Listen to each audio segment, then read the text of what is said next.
Morning, everybody. Welcome to this conference on housing, financial stability, and growth, jointly organized with the Indian Institute of Management, Bangalore, and the IMF, Washington, DC. We hope that your travels, arrival, and short stay that you have had so far has been comfortable with us, and we are sure it's going to be better over the next 2 days. We know you have traveled from far and wide of places, and we thank you for coming over for this conference. If we can be of any assistance, we are here to help and make your stay comfortable with us. The conference agenda has already been circulated to everybody. You're aware of the speakers and their timings.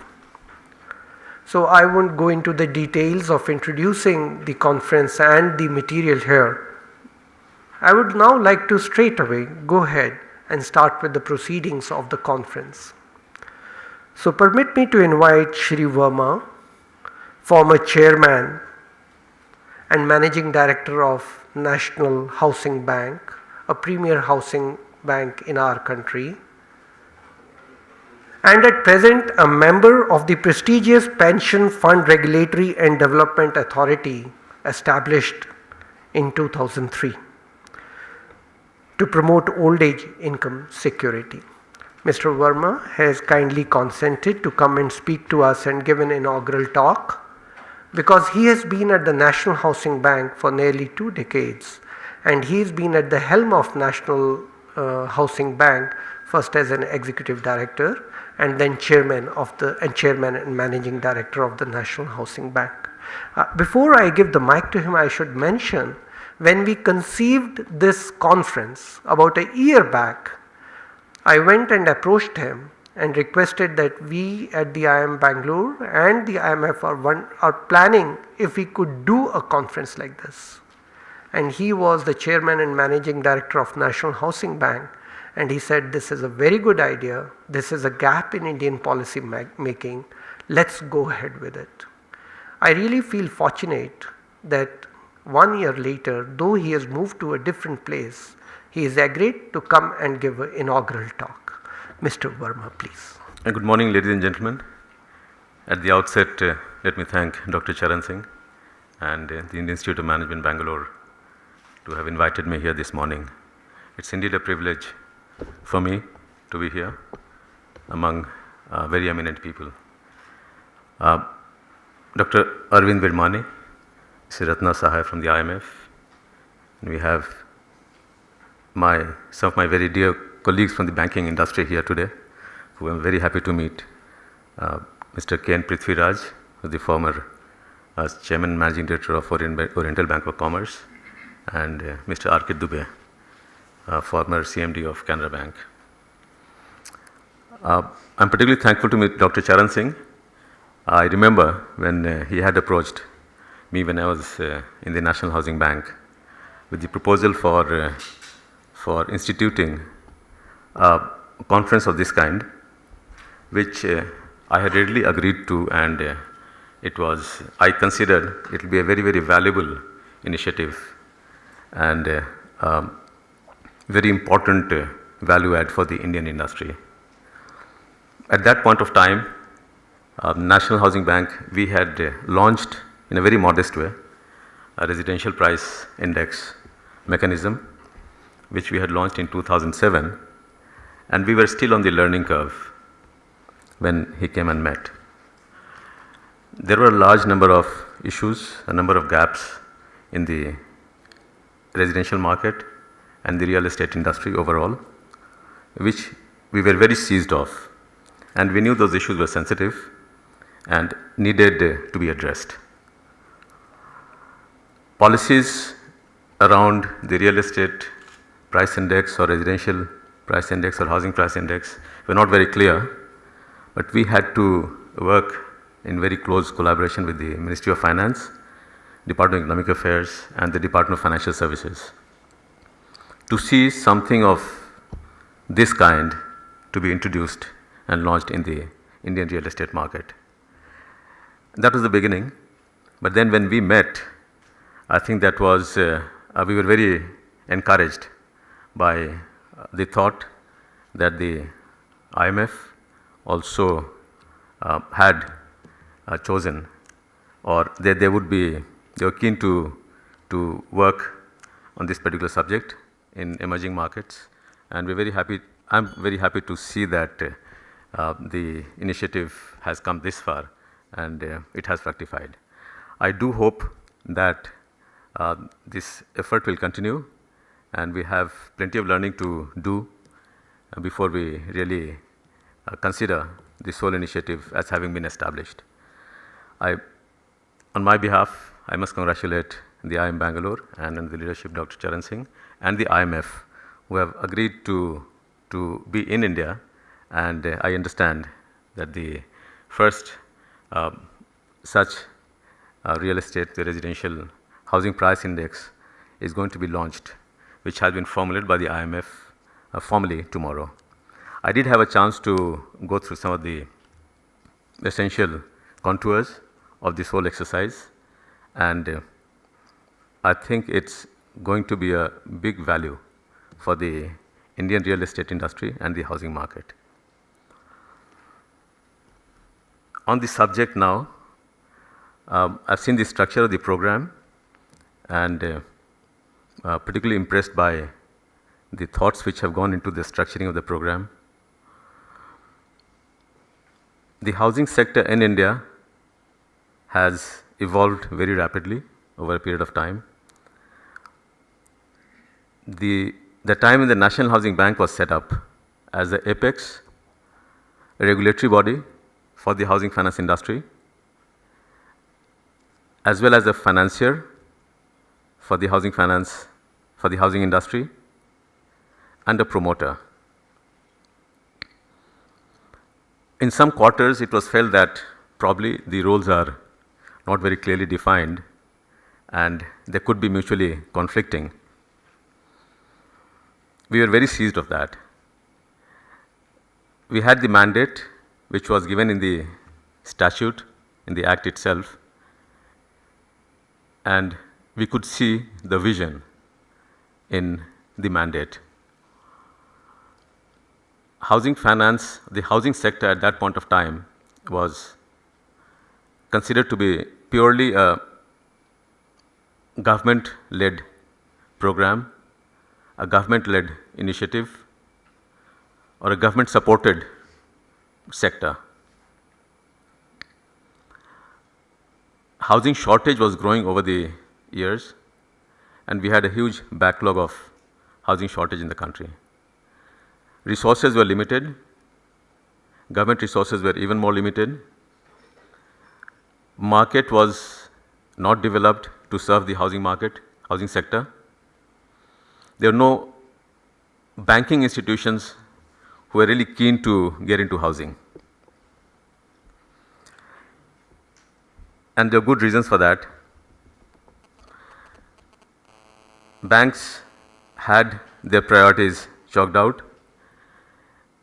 Housing was not considered to be a safe or a profitable business because the business of housing finance or mortgage finance was not understood in the country. This was one big challenge when the NHB was set up.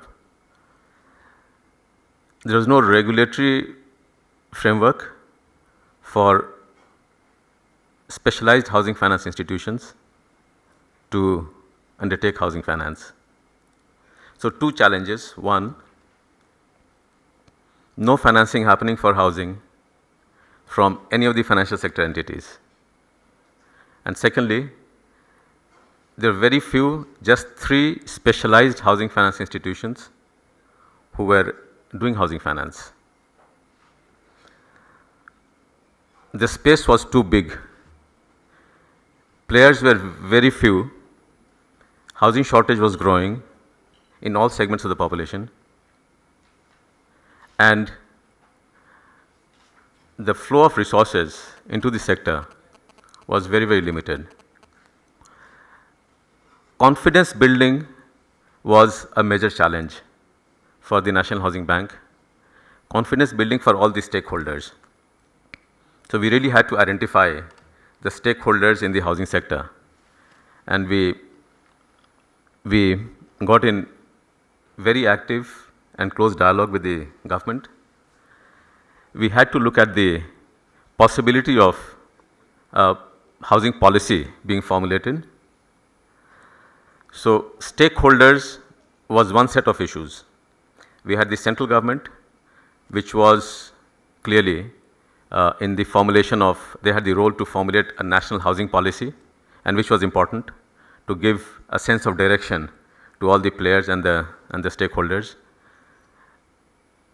But the national housing policy of the central government had its own limitation. Housing was not a central government, not a central subject. It is essentially a state subject. So the state governments had to be on board. National housing policy could give a broad framework and a direction, intent, statement of intent for the state governments to adopt similar housing policy at the state level. So state governments came on board. There's a second very important stakeholders. Third set of stakeholders, the financing institutions. The commercial banks, with all their depth and reach across the country, had to be necessarily relied upon. So to get the banking sector into housing in a big way was our objective, and that was a challenge. And for that, we had to activate and demonstrate to the banking industry that housing is highly bankable, it is profitable, it is sustainable, provided the business is understood well and it is done well. National Housing Bank also had the mandate to promote at the local and regional level specialized housing finance institutions. And I'm very happy to share with you all here that today, starting from a small number of 3 housing finance institutions, today we have 65 housing finance institutions across the country. I think that has brought in a lot of depth and reach and penetration of this housing sector. We didn't want to let the banks go off. The business of housing finance, the mortgage finance, was demonstrated very clearly by the housing finance institutions. And it was in the year 1997-98 that we had a large number of banks coming into housing who were incentivized or motivated to get into retail housing finance, seeing the experience of the specialized housing finance institutions. I think that was a big learning which happened for the banking industry, and they entered at that point of time. Since then, they haven't looked back. When we started, mid-90s, the share of the banking industry was 30% in the total outstanding housing finance, and housing finance companies had 70%. Today, we have the reverse of that. Banks accounting for about 70% of all outstanding mortgages, and housing finance companies about 30%. Today, we have a situation where the financial sector reforms are well established. We have a challenge in the fact that there is a big disconnect between the financial sector reforms, the way the financing institutions are doing housing finance, and the housing sector reforms. We did work with the Ministry of Housing and Urban Development on the reforms in the real estate sector and the housing sector, but that is a big gap which still inducing a lot of distortions in not only the housing sector per se, real estate industry per se, but also through that it gets transmitted to the housing finance sector. So it has affected the overall efficiency of housing finance. it has affected, it has implications for the housing finance institutions' perception of mortgage financing. When we are looking at other important stakeholders, we have on one side the suppliers of housing, that is the builders in the private sector, construction agencies in the public sector, the public housing agencies, and a large number of projects which are being undertaken now under the public-private partnership format. The producers of housing. On the other side, we have the consumers. In the consumers, we have two segments: end users of housing and intermediaries, or the investors.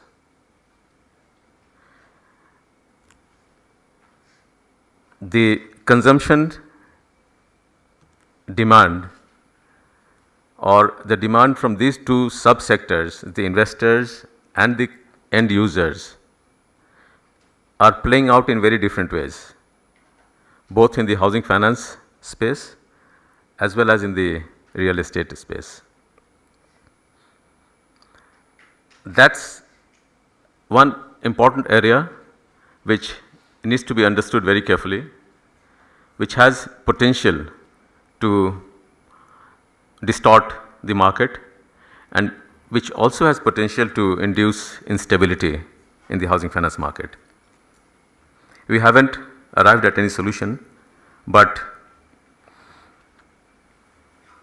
happily the entire industry, as the mortgage industry, has become demand driven. We have an increasingly demand driven scenario for housing supply, and the demand has been fed or fueled through easy availability of credit from banks and housing finance institutions.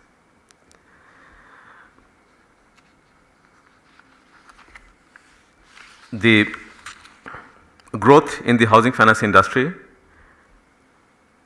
year-on-year growth has been in the range of 19-20% for the past 10 years, and we see this growth as sustainable at this level.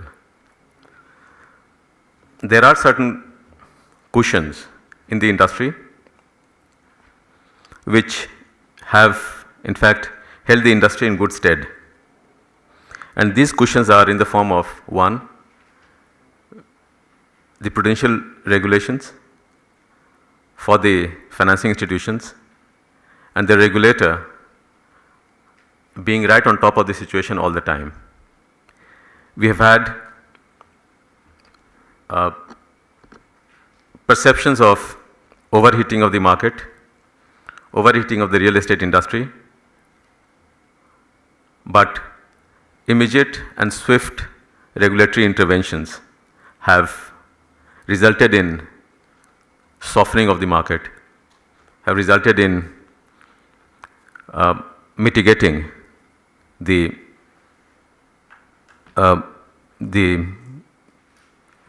issues which are looked at as causing instability. Through the prudential regulations, which range from risk weights to provisioning to income recognition to NPA classification, have all acted together to hold the banking or the financing industry in good stead. In fact, there has been concerns also in the sense that whether the regulations are stifling the market or they are making the credit more costly, which is impacting the growth of the industry. These debates would go on and on, but I don't think we are really looking at a definitive answer. It's more an interactive process, so we have to give the regulator its due, and so far so good. The industry has shaped well, the role of the government has gone into the background. They're more as a policy maker, more as enablers and facilitators, rather than doing construction themselves, giving the space of construction more to the private sector. But private sector being unregulated or the construction industry being unregulated does cause concern. It does cause regulatory concern. It also causes concern for the fiscal authorities, in the sense that when we are advocating the cause of the housing sector and we seek fiscal support, regulatory support for housing, both in terms of housing finance as well as construction, to give it a further boost, the unregulated part of the sector does cause concern and does come in the way of the government taking a definitive stand on what its policy should be or what kind of relaxations or support it can give. So there is a huge potential for further regulatory and fiscal support from the government, which can result in further expansion of the housing finance industry. But because of lack of confidence in the unregulated market space and lack of certainty about it, there is hesitation on the part of the policymakers as well. I'll just like to highlight two points here. One is the promotion and expansion of the housing finance industry itself, which has a huge potential to contribute to the economic growth. Along with that, that's the growth aspect of it, the promotion and expansion. Along with that, we have the possibility of volatility and instability that it may cause or induce in the economy overall. So its potential to contribute to the economic growth and its potential also to destabilize the economy. A balance between the two is extremely important, and for this we really need to look at the role and responsibilities of different stakeholders.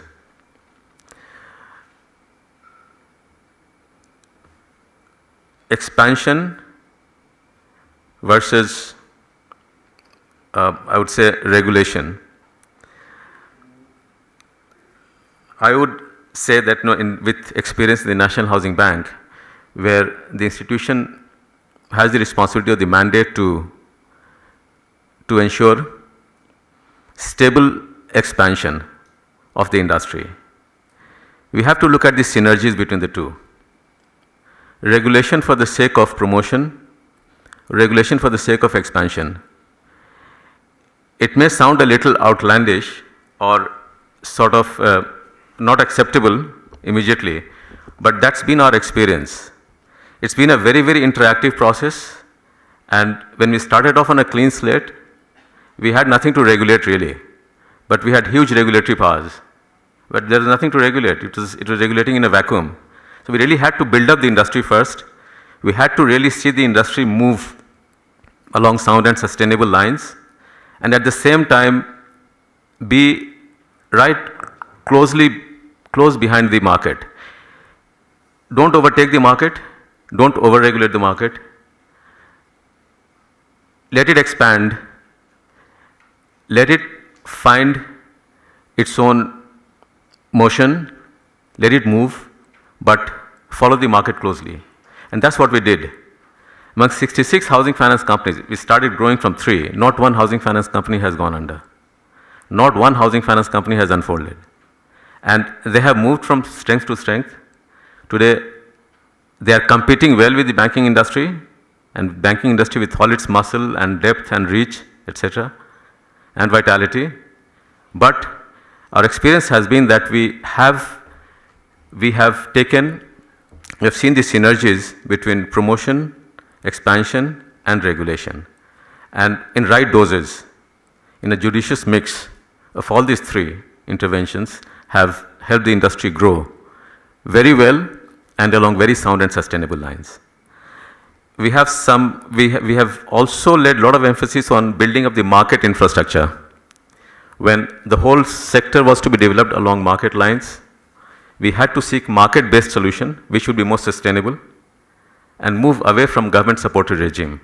And that was very important. So once we recognized that it has to be a market-based solution which is going to be sustainable, we really had to build the market infrastructure, which would mean bring more transparency in the sector, develop a more sound information flow mechanism, information availability. You have right kind of measures for different kinds of inputs, which would be, say for example, the indices itself, the announcement or formulation of prices of the residential property over a period of time would. A large part of the industry is driven by expectations. And that's something which you really have to be careful about. And these expectations are particularly, I wouldn't say so much for the individuals, but from the real estate builders. Individual point of view, that's the micro, where the individual is taking a decision. He is definitely doing his own calculations. He's looking at the price today and the potential price in future. He's looking at the cost of credit today and the potential cost of credit in future. And he's taking a decision today, depending on his need, whether it's immediate or he can postpone his need, wait for the interest rates to come down or wait for prices to come down. So that's an individual decision, which for that he needs to have a lot of information. And that's important. That's part of the market infrastructure building, which we thought will be very important to enable the individuals to take informed decisions. That tends to get a little distorted and affected by the unregulated real estate industry. We have, say, prices, the real estate, get artificially jacked up. Now we need to have a credible mechanism to really formulate the prices and announce to the public and to be made acceptable. That was one challenge. There are a number of indices in the market which are formulated by different agencies, but not all of them are credible. We have this challenge where it could be driven by certain vested interests. It could be driven by investors' interest. So we really have to neutralize that. That is again part of the building of the market infrastructure. We had introduced a mortgage guarantee mechanism, and which would be a backstop for the lending institutions, and that is going to see great expansion in the retail industry, the retail housing finance industry. So we have to look at the growth promotional aspect of housing finance and housing construction, how the two integrate with each other. There's the housing finance system and the housing construction industry. How does the housing finance system integrate with the broader financial market and capital market? How do these different spaces get regulated, and what kind of regulatory, I would say, to avoid regulatory arbitrage is an important aspect where different regulators have to ensure that they are all on the same page. For that, I think we have to look at the policies which give a broad direction. We have to look at the objectives of the policies. We could have embedded in the policy objective like housing for all, affordable housing for all with